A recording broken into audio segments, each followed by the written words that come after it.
السلام عليكم ورحمة الله وبركاته. نحمده ونصلي على رسوله الكريم، أما بعد.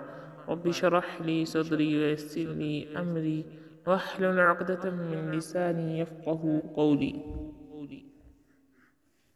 سورہ بقرہ کی آیت نمبر 122 اور 23. اللہ تعالیٰ فرماتا ہے: اعوذ باللہ من الشیطان الرجیم، بسم اللہ الرحمن الرحیم. إسرائيل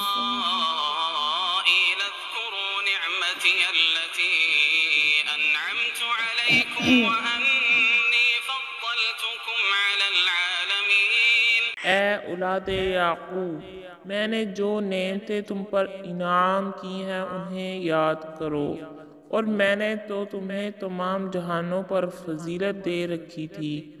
واتقوا يوما لا تجزي نفس عن نفس شيئا ولا يقبل منها عدل ولا تنفعها شفاعة ولا هم ينصرون.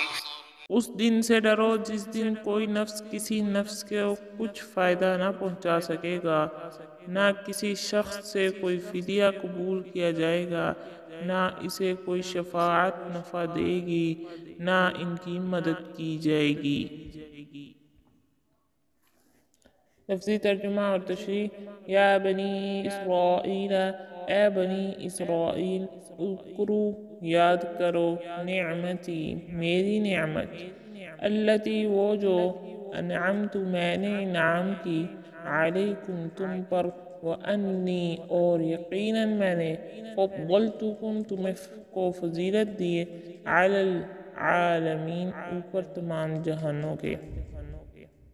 واتقوا، اور تم ڈرو، یومن، اس دن سے، لا، نہیں، تجزی، کام آئے گا، نفس، کوئی نفس، عن نفس، کسی نفس کے، شیئن، کچھ بھی، ولا، اور نہ، یقبل، قبول کیا جائے گا، منہا، اس سے، عدل، کوئی بدلہ، ولا، اور نہ، تنفعها، اسے نفع دے گی، شفاعت، کوئی سفارش، ولا، اور نہ، ہم وہ، منصرون، مدد ہی کیے جائیں گے.